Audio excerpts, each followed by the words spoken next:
I'm Ainsley Harriott, and as a chef, I've been inspired by food from all around the world. But one thing I never really explored is street food. So I'm travelling to less trodden parts of the globe, into the world's back streets, markets, and kitchens, to find the world's most exciting street food. It's delicious. Dishes normally reserved for locals. Oh my word, what is that? But street food's experiencing a revolution, inspiring modern chefs the world over. From the Arctic Circle to Southeast Asia, and from the spice souks of the Middle East to the beaches of the Caribbean. Whilst there's still a few secret recipes out there, I want to find them, I want to cook them, and I want to eat them.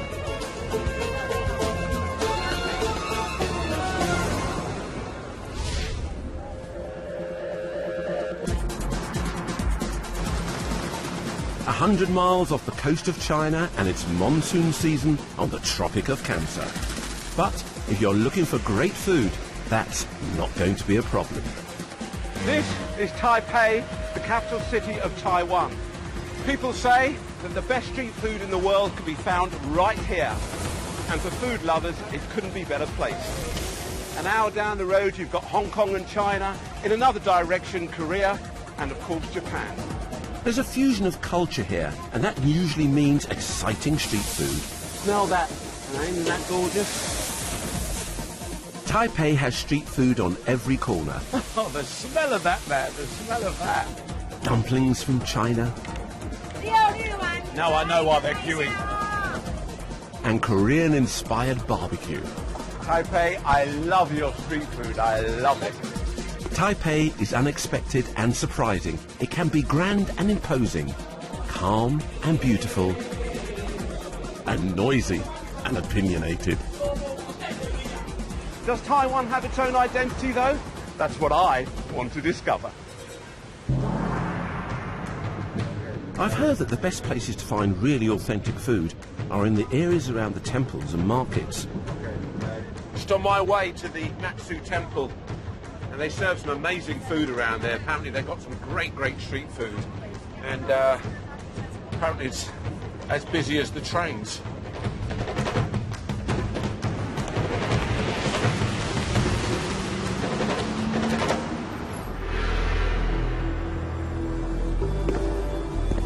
The Matsu Temple is in the Wanwao district. It's a colourful, welcoming place. But it has a growing reputation as a destination for exciting street food, and the crowds here confirm it. There's so much interesting food going on here, and everyone just sort of gathers together. It's like a real family atmosphere here. A beautiful fresh basil going in there. Ah, lovely.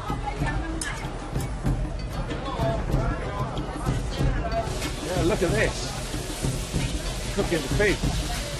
These dishes are not overcomplicated. Fish is fried, they add some garlic, some spring onions, a splash of light soy, some sugar, and a little rice vinegar. I love it. I love the idea of open street markets. It gives you a real sense of the culture of the people and what they're like. And what is this one? What have we got going here? The sleeve. You've got the shoulders.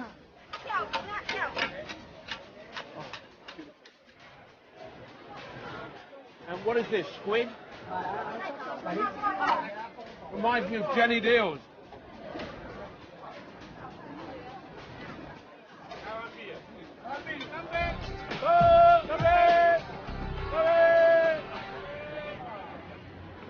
I think it's time I sat down and ate something.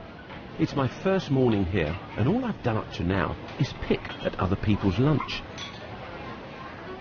Hello? What type of soup do you do here? The soup? Hello, may I help you? You speak English? Yes. Oh, that's fantastic. What type of soup do they do here? That's called for minister soup. For minister soup? Yes. Could I come Will and you join me? Yeah. That would be great. Yes. For minister soup, explain to me, what is for minister soup? Okay, it's in the ancient China, emperor is sick, and then 4 ministers of him will help to make his prescription. So combine 4 Chinese medicine together and cook soup for him. So they were like medicine men almost. That's medicine soup. For minister soup. What a lovely thing. You need something? We have pork tripe, we have belly, we have pork, we have intestine like I have. Yeah. This is intestine soup. What would you like? I think I'm going to try the meat one that you mentioned before. Lovely, just a little bit of that. Thank you, that's great. Thank you very much.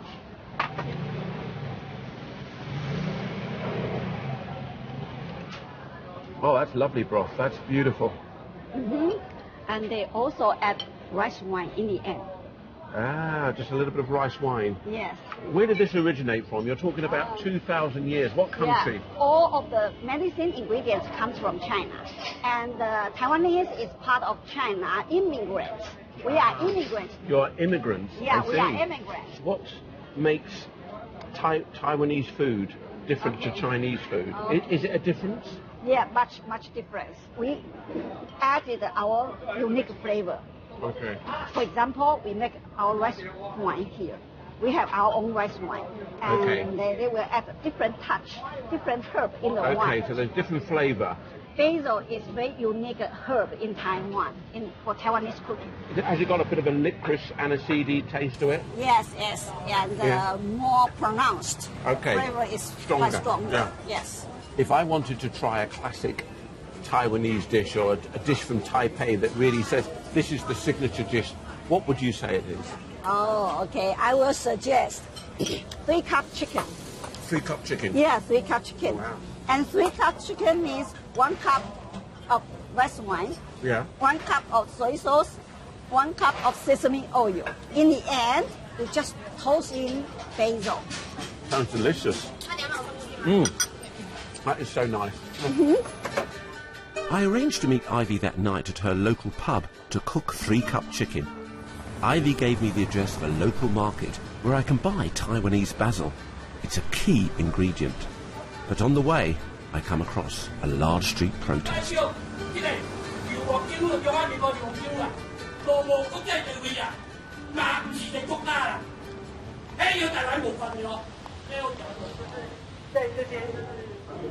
a lot of passion going on here, a lot of fire, a lot of anger, I believe. The Taiwanese have an uneasy relationship with their powerful neighbour China and protect their sense of independence fiercely. It seems that the people are worried that the Taiwan government are moving too close to China. The agreement is signed. The Taiwanese don't know about it. And so what do you fear for your jobs? Do you fear for your families, your future? Everything. What is it? China comes will invade Taiwan. Take out of the Taiwanese job. Yeah. Culture. Yeah. Your culture. Yeah. Culture. So you're losing your job, you're losing your identity. Everybody feels this great sense of pride. They want their independence. They want to hold on to being Taiwanese. And I get nervous for them because I think that China is such a powerful force. But yet we have to stand up for our rights. Most of the people I've talked to here are from Taipei, so I take the opportunity to get a bit of local knowledge. Where do we find the best food? In Taipei, go to local street markets, like especially night markets. That's where you find all varieties of food. But before I explore the night markets, I have to get the ingredients to make a Taiwanese classic recipe, 3-cup chicken. We've got that gorgeous fresh ginger. Look at the colour of that, look at the sheen on that. You put that into the cooking, that's just going to make it something very, very special. And the garlic. Well, there you have it, look. That's the holy trinity there of Asian cooking. Garlic, ginger and chilies. That just adds zing, that really brings your food alive. That's brilliant. And of course I want that lovely fresh basil taste that adds a bit of aniseed, a bit of kind of, if you like, a licorice flavour to it. Last minute you just throw that in and wham, it just comes alive. Lovely.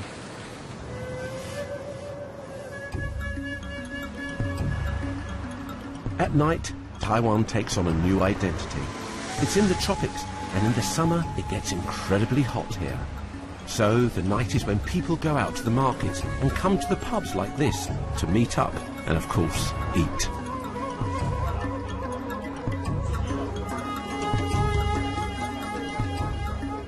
Three-cup chicken is probably the most popular dish in Taiwan, and every cook has their own recipe. Ivy has generously given me hers. Why is it so popular, this in Taiwan?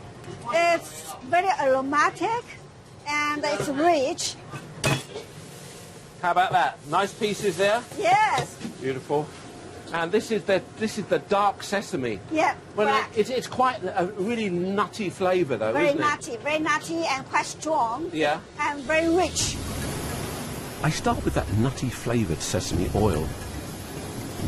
The chicken is going to brown quite quickly in the sesame oil and take on its flavour. it? How about that? Enough, yeah. Lovely.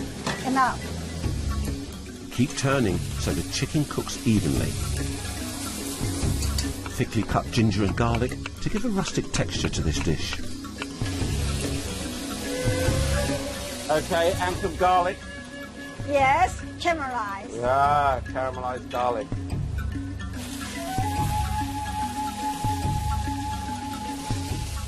You just have to get some colour into the chicken at this stage.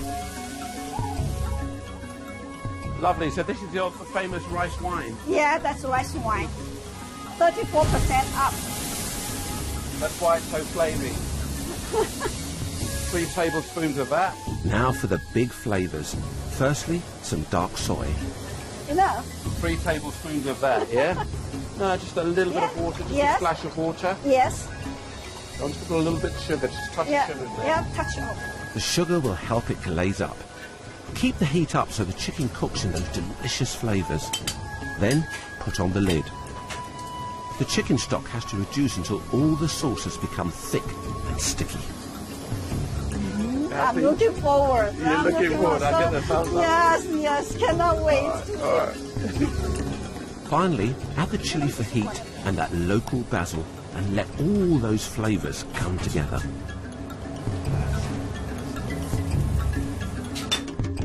All I need to do now is test it on the maestro. Wow. Still sizzling. Oh, it just smells fantastic. This is just lovely. Mm. Oh. Mm. Mm. Actually, It's doing really good. Really good. it is good. Okay. You got a certificate. Oh, no. For 3-cup chicken. You can do basil. It's fantastic. That licorice flavour that you get, the aniseed, just comes bursting through because it's so fresh. They still have some sesame flavor, sesame oil, very nutty. Yeah. And rice wine give another layer for the dish. The idea of braising something, the idea of slowly cooking something down, reducing all those flavours. Yes. Normally it's quick, inside the wok, and then it's finished. But this is so, so different. And the freshness.